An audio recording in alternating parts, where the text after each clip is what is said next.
China has its hands full, but it wants to flex its muscle. Situations like these bear no fruit.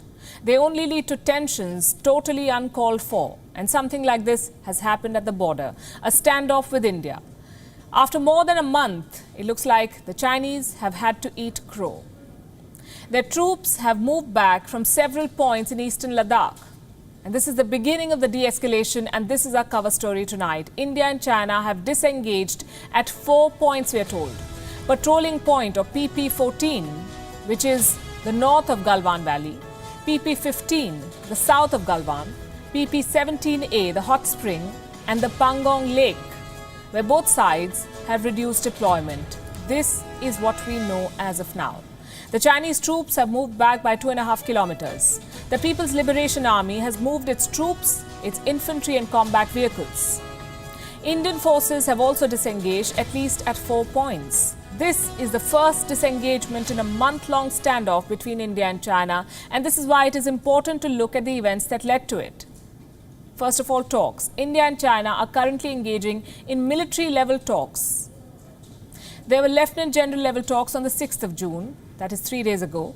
The Indian delegation was led by Lieutenant General Harinder Singh. He is the general officer commanding the 14 Corps. Heading the Chinese delegation was the commander of the Tibet Military District. These talks were held at Moldo. This is on the Chinese side of the line of actual control, LAC.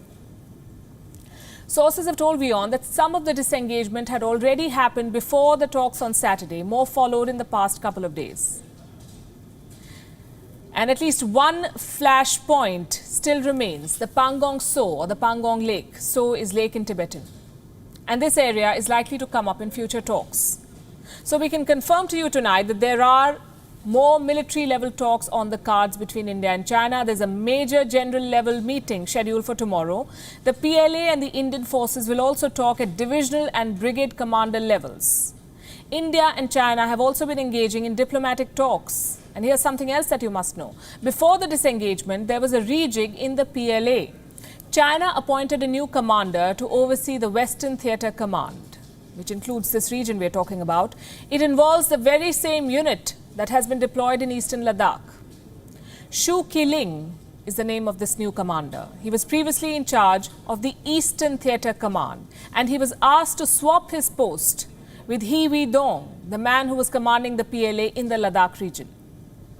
Why is this change important? Because the man who has been made in charge of the region near Ladakh is described as a rising star in the People's Liberation Army. Shu is 57 years old. He enjoys the confidence of Xi Jinping. Shu is 5 years younger than his predecessor. So why was he suddenly told to take over the Western Theatre Command? Is this a shift in China's approach? Does China finally realize that aggressive posturing will not help?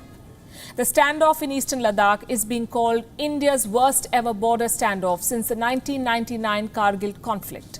Tensions escalated in at least 5 points in eastern Ladakh. Who triggered it? China did.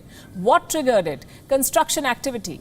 India has been laying roads on its side of the border in its own territory to safeguard and secure its own border. But this has rattled the Chinese. So they deployed more troops to the LAC. Now, reports claim that China even sent its air defense system and radars. How did India respond? Did India stop the construction activity? Quite the contrary. India continues to secure its border as it engages in talks with China, which is the right thing to do and the right of every sovereign nation. Military preparedness is not hostility. It should not be read as hostility. India's roads are aimed at providing connectivity to India's subsector north area. The first road is the Darbuk Shayok Daulat Beg Oldi Road. It is called the DSDBO Road. It is a link to India's northernmost outpost, Daulat Beg Oldi. The second road provides an alternative link to this outpost. This road is being built from Sasoma to Saserla. It is at the height of almost 17,800 feet. The Border Roads Organization, or the BRO, is overseeing the construction of both these roads. Nearly 12,000 workers are being ferried to these construction sites. India will not stop the activity as China and India engage in Ladakh. What is that one thing that the P.L.A. should learn from this standoff? Bluster does not work. China's threats and posturing did not deter India during the 2017 Doklam standoff. They have not deterred India now in Ladakh, and there's no reason to believe that the future should be different. What should India's leaders learn from this standoff?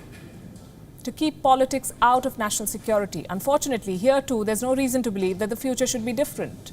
In the middle of a pandemic and a border standoff, there's a war of words going on between the government and some opposition leaders. Congress MP Rahul Gandhi posted a question addressed to India's Defence Minister Rajnath Singh. Have the Chinese occupied Indian territory in Ladakh, he asked. The minister has not replied yet. The Chinese, like all of us, are watching. No wonder then, if there's one thing that China truly fears, it's democracy.